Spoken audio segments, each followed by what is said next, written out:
Connaissez-vous la magnifique formule d'approximation de la fonction sinus du mathématicien Bhaskara? Eh ben moi non plus.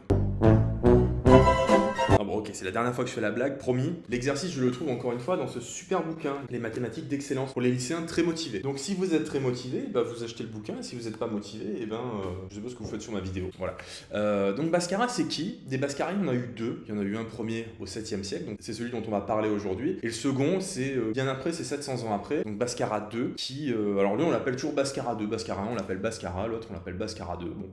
C'est comme ça. Bhaskara II, il est connu, enfin du moins il est populaire pour avoir découvert, au moins démontré, la formule des coefficients binomiaux. Vous savez, k parmi n, le nombre d'ensemble à k éléments que l'on peut produire avec n éléments. Chapitre de dénombrement qu'on voit en terminale. Bhaskara 1, celui qu'on va étudier aujourd'hui, il a découvert une formule assez jolie pour encadrer la fonction sinus. Enfin pas pour l'encadrer, mais pour l'approximer. Donc aujourd'hui, on va faire les choses un petit peu différemment. J'ai mon ardoise, mais il y aura assez peu de calcul finalement, parce que les arguments sont beaucoup de bon sens, sauf pour la question 3, où vous allez le voir, il y a quand même un petit peu de calcul. Donc on considère le cercle trigonométrique, vous avez fait un rayon de 1, et dans lequel j'ai inscrit un triangle, le triangle IAI', dont II' est évidemment le diamètre du triangle. Vous voyez, donc quand A se déplace, il se passe ça.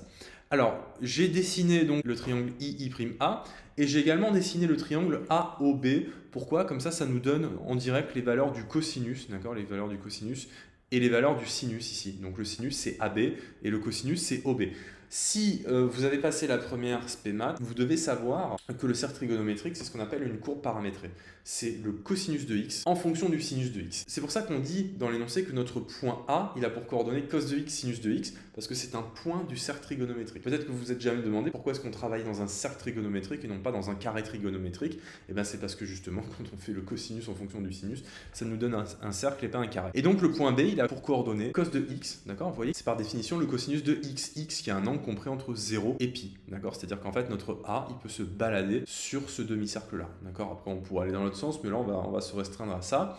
Et donc, on voit bien donc, le triangle AOB qui nous donne le sinus et le cosinus. Vous voyez également directement la preuve que cos carré plus sin carré, ça nous donne 1, toujours. Parce que le cercle est de rayon 1, d'accord? Ça ne bouge pas, en fait, quelle que soit la valeur de l'angle. Voilà, donc ça c'est dit.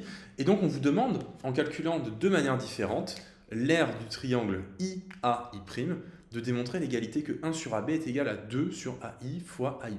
Bon, alors pour calculer l'aire d'un triangle, il y a deux façons. Soit on dit que c'est la base fois la hauteur, le tout divisé par 2, soit on utilise la formule de Héron, dont j'ai fait une vidéo, je mettrai dans la description. La base fois la hauteur divisé par 2, dans certains cas c'est plus simple. En l'occurrence, dans notre cas, ça va être fort simple puisqu'on a un triangle qui est rectangle. Comment je peux affirmer que le triangle IAI' est rectangle en A? Eh bien parce que le triangle est inscrit dans un cercle et que l'un de ses côtés, en l'occurrence son hypoténuse, c'est le diamètre du cercle. Et donc ça, c'est ce qu'on apprenait à l'époque en 4e, et ça s'appelle le théorème de Thalès, donc le deuxième théorème de Thalès, qui nous dit que le triangle est rectangle dans tous les cas.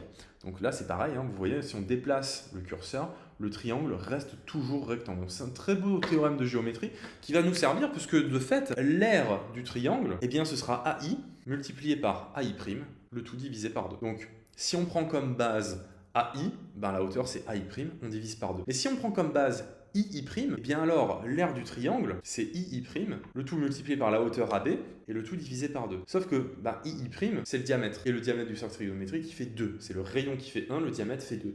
Donc II' divisé par 2, ça fait 1. De fait, on a que AB c'est égal à AI fois AI', le tout divisé par 2. Donc on a l'égalité qui est demandée, il suffit de la renverser, on a le droit de la renverser parce que les longueurs sont jamais nulles. Je vous rappelle que x est compris entre 0 et pi, exclu. Question 2, on vous demande d'en déduire que 1 sur AB est plus grand que 2 sur x fois pi moins x. Alors, vous voyez qu'on a toujours notre 2, toujours le sens de l'observation à développer, on a toujours notre 2 et on a notre 1 sur AB. Et donc la seule chose qui va changer, c'est une conversion de AI fois AI' en x fois pi moins x. Alors, si on regarde un petit peu notre dessin,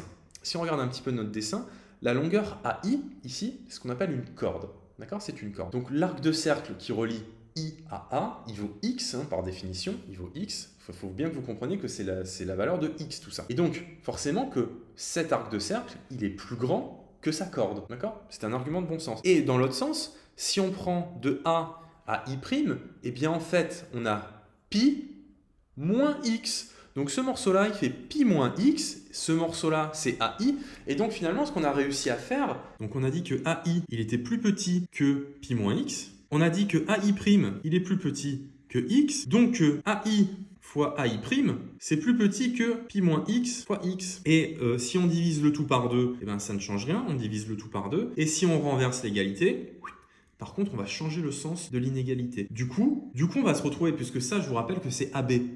On renverse, on a 1 sur AB qui est plus grand que pi moins x fois x, le tout sur 2. Donc, la question 2 a été vite démontrée. Encore une fois, je vous dis, il n'y aura pas énormément de calculs. Voilà, donc on passe à la question 3. Dans la question 3, on nous demande de déterminer deux réels, alpha et bêta, tels que 1 sur AB est égal à 2 alpha sur x fois pi moins x, le tout plus bêta. AB, il faut toujours que vous ayez conscience que AB, c'est le sinus. C'est le sinus de x. Donc, il y a des valeurs qu'on connaît. Il y a des valeurs qu'on connaît du sinus. Ici, le sinus, quand x vaut pi sur 2, on sait que le sinus fait 1.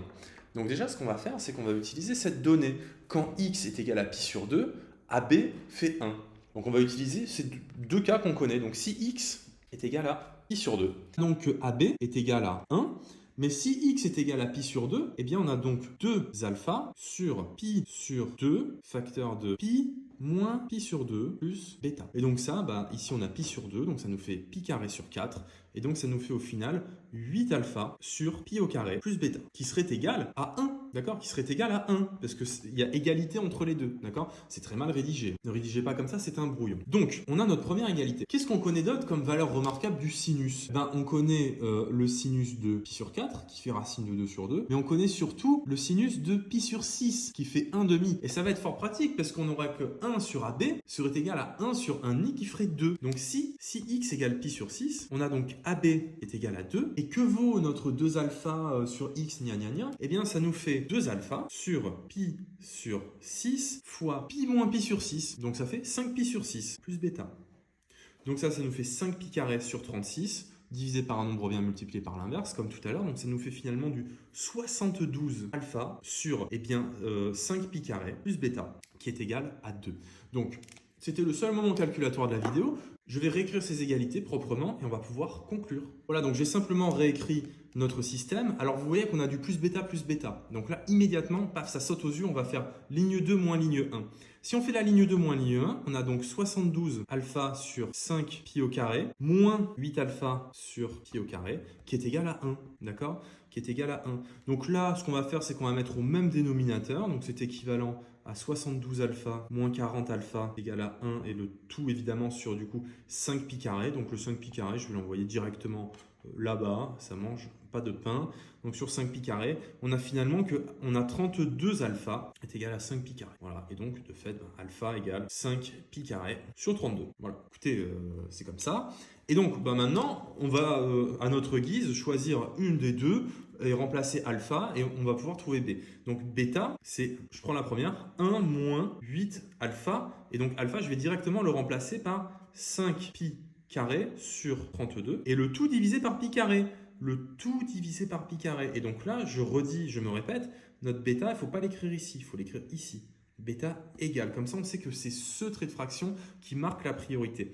Donc, ça veut dire que finalement, notre pi carré, on pourrait l'écrire ici. D'accord? Parce que c'est ce morceau-là qui est divisé par pi carré. Donc, hop, je supprime ça, je remets mon bêta là-haut. Bon, encore une fois, c'est pas très académique, c'est juste pour se faire plaisir, pour s'impressionner. C'est juste, voilà, c'est sympa. On peut simplifier par pi carré, paf, paf. Ok? Et donc, on a que bêta, finalement, c'est 1 moins 8 fois 5, 40 sur 32. D'accord? Et au final, ça nous fait du moins 8 sur 32, c'est-à-dire moins un quart. D'accord? N'utilisez pas la calculatrice pour faire ce genre de calcul. Donc, on a finalement que alpha égale 5 pi carré sur 32 et bêta égale moins un quart. Donc, on a démontré que 1 sur AB, c'était 2 alpha divisé par x fois pi moins x, le tout plus bêta, avec alpha qui fait 5 pi carré sur 32 et bêta qui fait moins un quart. Puisque AB, c'est le sinus de x, regardez sur la figure, ça se voit bien, eh bien on n'a que 1 sur sinus de x, j'ai directement remplacé, ça fait 10 pi carré sur 32 x pi moins x, le tout moins un quart. Si vous ne comprenez pas comment je suis passé de là à là avec ça, faites du calcul de votre côté et vous verrez qu'en fait c'est très simple. Il faut maîtriser les propriétés calculatoires de base qu'on apprend au collège. Maintenant, vous voyez bien qu'on va mettre au même dénominateur. Donc ici, on a un 4, ici on a un 32, donc déjà on a un facteur 8 qui est fort commode et il nous faut aussi notre x fois pi moins x. De fait, on va avoir que notre 1 sur sinus de x, c'est grand trait de fraction, 32x pi moins x. Et celui-là, on l'a multiplié du coup en haut et en bas par 8x pi moins x. Donc on a toujours en haut notre 10 qui est au carré et notre 1 devient de fait un 8x fois pi moins x. Ok, on a clairement un facteur 2 parce qu'on a 2 fois 5, 2 fois 4, 2 fois 16. Du coup, on peut tout diviser par 2, en haut et en bas, simplifier. En bas, on a donc du 16x fois pi moins x. En haut, on a du 5 pi au carré moins 4x fois pi moins x. Ok. Vu qu'on veut le sinus et non pas 1 sur sinus, on peut conclure que sinus de x, c'est égal à 16x pi moins x, le tout divisé par 5 pi au carré moins 4x fois pi moins x. Voilà. Vous utiliserez, j'en suis certain, cette formule dans vos contrôles de trigonométrie. J'espère que ça vous a plu. Une vidéo qui change un petit peu d'habitude. J'aime bien traiter des choses qui ne sont pas nécessairement au programme, qui ne vont pas nécessairement vous faire gagner des points dans vos contrôles. Des vidéos prévues à ce sujet sont en préparation, du moins dans mon esprit. Prenez-en de la graine, refaites ce genre d'exercice. Entraînez-vous sur GeoGebra à faire de belles figures. Vous allez voir que c'est très plaisant et vous allez prendre goût à faire des maths. Et moi, je vous dis à la prochaine.